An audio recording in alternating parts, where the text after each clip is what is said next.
Pagbasa mula sa aklat ni Propeta Sophonias. Umawit ka ng malakas, lungsod ng Sion. Sumigaw ka, Israel. Magalak ka ng lubusan, lungsod ng Jerusalem. Ang mga nagpaparusa sa iyo ay inalis na ng Panginoon at itinapon niya ang inyong mga kaaway. Nasa kalagitnaan mo ang hari ng Israel, ang Panginoon. Wala ng kasawi ang dapat pang katakutan. Sa araw na yaon ay sasabihin sa Jerusalem, huwag kang matakot, Sion. Huwag manghina ang iyong loob. Nasa piling mo ang Panginoong iyong Diyos, parang bayaning nagtagumpay, makikigalak siya sa iyong katuwaan, babaguhin ka ng kanyang pag-ibig, at siya'y masayang aawit sa laki ng kagalakan, gaya ng nagdiriwang sa pista. Ang salita ng Diyos.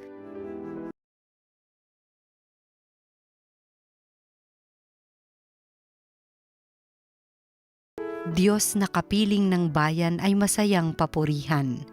Ang Diyos ang siyang nagliligtas sa akin, tiwalang-tiwala ako at wala muntimang pangamba, sapagkat ang poon ang lahat sa akin, siya ang aking awit, ang aking kaligtasan, malugod kayong sasalok ng tubig sa batis ng kaligtasan. Diyos na kapiling ng bayan ay masayang papurihan. Umawit kayo ng papuri poon, sapagkat kahanga-hanga ang kanyang mga ginawa. Ipinahayag ninyo ito sa buong daigdig. Mga anak ng Sion, umawit kayo ng buong galak, sapagkat nasa piling ninyo ang dakila at ang banal ng Israel. Diyos na kapiling ng bayan ay masayang papurihan. Pagbasa mula sa sulat ni Apostol San Pablo sa mga taga-Filipos. Mga kapatid, magalak kayong lagi sa Panginoon. Inuulit ko, magalak kayo. Ipadama ninyo sa lahat ang inyong kagandahang loob. Malapit nang dumating ang Panginoon. Huwag kayong mabalisa tungkol sa anumang bagay. Sa halip ay hingin ninyo sa Diyos ang lahat ng inyong kailangan sa pamamagitan ng panalangin may pasasalamat. At ang di malirip na kapayapaan ng Diyos ang mag-iingat sa inyong puso at pag-iisip sa pamamagitan ni Kristo Jesus. Ang salita ng Diyos. Salamat sa Diyos. Ang mabuting balita ng Panginoon ayon kay San Lucas. Noong panahong iyon, tinanong si Juan Bautista ng mga tao, kung gayon, ano po ang dapat naming gawin? Kung mayroon kang 2 baro, bigyan mo ng isa ang wala. Ganyan din ang gawin ng mga may pagkain, tugon niya. Dumating din ang mga publikano upang pabinyag at itinanong nila sa kanya, Guro, ano po ang dapat naming gawin? Sumagot siya, huwag kayong sumingil ng higit sa dapat singilin. Tinanong din siya ng mga kawal, at kami, ano naman ang dapat naming gawin? Huwag kayong manghihingi kanino man sa pamamagitan ng pamimilit o ng pagpaparatang ng di totoo. Masiyahan kayo sa inyong sahod, sagot niya. Naghahari sa mga tao ang pananabik sa pagdating ng Mesiyas at ang akala ng marami si Juan ang kanilang hinihintay. Kaya't sinabi ni Juan sa kanila, binibinyagan ko kayo sa tubig, ngunit ang darating na kasunod ko ang magbibinyag sa inyo sa Espiritu Santo at sa apoy. Siya'y makapangyarihan kaysa akin at ni hindi ako karapat-dapat magkalag ng tali ng kanyang panyapak. Hawak niya ang kanyang kalaykay upang alisin ang dayami. Titipunin niya ang trigo sa kanyang kamalig, ngunit ang ipay susunugin sa apoy na di mamamatay kailanman. Marami pang bagay ang ipinangaral ni Juan sa mga tao sa kanyang pagpapahayag ng mabuting balita. Ang mabuting balita ng Panginoon. Pinupuri ka namin, Panginoong Hesukristo.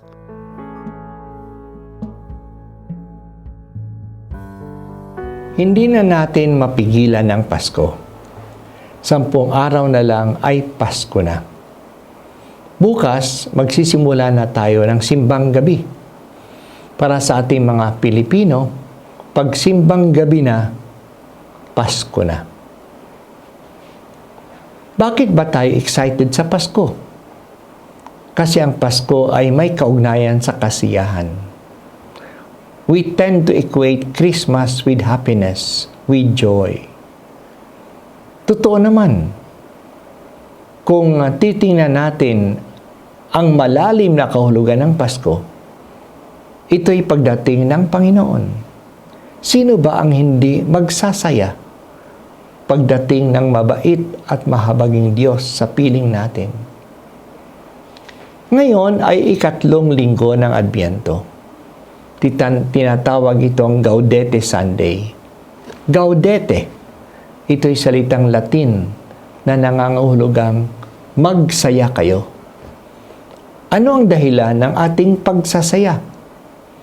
Ito po ay ang makita natin sa ating simulang panalangin sa misang ito.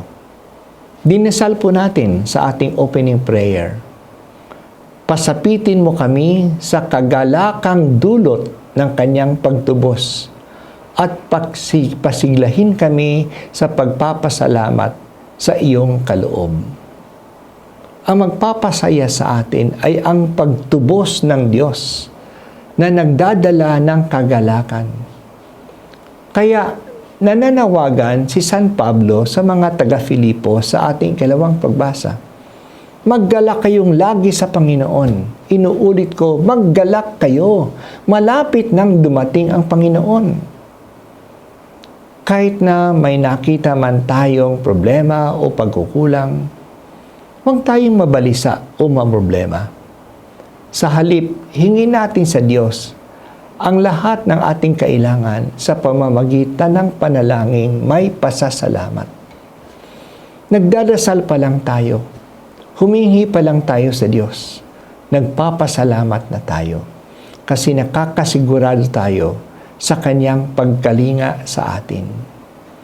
Yan po ang dahilan ng ating kagalakan. Hindi niya pababayaan ang ating pangangailangan. Ang ating kabutihan, ang Kanyang layunin. Yan pong ibig sabihin ng kaligtasan na dala niya para sa atin. Hindi lang ito kaligtasan sa kabilang buhay. Kaligtasan na ngayon. Hindi siya dumating para magparusa, para pahirapan tayo. Dumating siya para pagbigyan tayo at bigyan tayo ng buhay na kaaya-aya. Fullness of life. Not only at the end, but even now, He wants to give us the fullness of life. Kaya ganyan din ang panawagan ni Propeta Sophonias sa ating unang pagbasa. Umawit ka ng malakas, lungsod ng Sion. Sumigaw ka, Israel. Maggalak ka ng lubusan. Tapos na ang pagpaparusa. Nasa piling na natin ang ating Diyos. Babaguhin niya tayo sa Kanyang pag-ibig. Darating ang Diyos sa atin, hindi upang magparusa. Darating siya ng may pag-ibig. Babaguhin niya tayo ng Kanyang pagmamahal sa atin. Kung ganito ang pagdating ng Panginoon, anong dapat natin gawin? Yan ang tanong ng mga tao kay Juan Bautista. Ano ang dapat namin gawin? Para sa lahat, ang sagot ni Juan Bautista, magbahaginan kayo. Ang may damit ay magbahagi sa mga walang damit. Ang may pagkain sa walang pagkain. Ang may pera sa walang pera. Para naman sa may katungkulan, sa may responsibilidad, tulad ng mga taga-kolekta ng buwis o ng mga pulis at mga soldado, sabi niya, huwag abusuhin ang inyong tungkulin. Kung huwag kayong mangolekta ng sobrang buwis. Sapat lang. Ang dapat na buwis lang ang kolektahin nyo. Huwag kayong maging kurap. Huwag manakot sa mga tao. At huwag mangungutong. Huwag magbintang para mapirahan yung iba. Sa halip, maging kontento sa kanilang sahod. Mabuti nga at may sahod pa sila. Ang sinabi ni Juan Bautista noon, yan din sinasabi niya sa atin ngayon. What shall we do? In a word, be charitable, be just. maging mapagbigay at maging makatarungan. Yan ang paraan upang maging masaya tayong lagi. Tandaan natin, ang kasiyahan ay hindi lang pampasko. Ito sana ay sa lahat ng panahon. At mapapasa atin ang kasiyahang ito kung tinatanggap natin ang Diyos na dumadating sa atin na mapagbigay at tayo'y maging mapagbigay sa iba at maging makatarungan sa paggawa ng ating mga tungkulin sa buhay. Kaya ang Gaudete Sunday ay nagpapaalaala sa atin kung ano ang ating inaantay at ano dapat ang maging resulta ng ating pagtanggap sa inaantay natin. Ang inaantay natin ay buhay. Ang inaantay natin ang Diyos. Dahil dito, ang maging resulta ng ating pag-aabang sa Kanya ay kagalakan, kasiyahan. Kaya nag-aantay pa lang tayo, naggagalak na tayo. Magsaya na tayo sa Diyos na darating sa atin. Pero ang kasiyahan po ay hindi lang basta-basta dumadating sa atin. Dumadating sa atin kasi pinaghahandaan natin. Kaya maganda po ang tanong ng mga tao kay Juan Bautista, ano ang dapat naming gawin? At maliwanag naman na paliwanag ang sinabi ni Juan Bautista na para sa lahat, maging mapagbigay, mag-share. Hindi ba kapag may sharing, may saya? At ang nagiging masaya ay hindi lang yung nakakatanggap, kundi mas lalong masaya ang mag-share. Kaya nga sinabi din sa atin ni Jesus, it is more blessed to give than to receive. Totoo, natatanggap natin ang pagpapala. Naging masaya tayo sa pagpapala. Pero ang mas masaya ay ang nagbibigay ng pagpapala. Kaya in order to be happy, to be contented, let us share. Pero para naman sa may katungkulan sa buhay, may responsibilidad.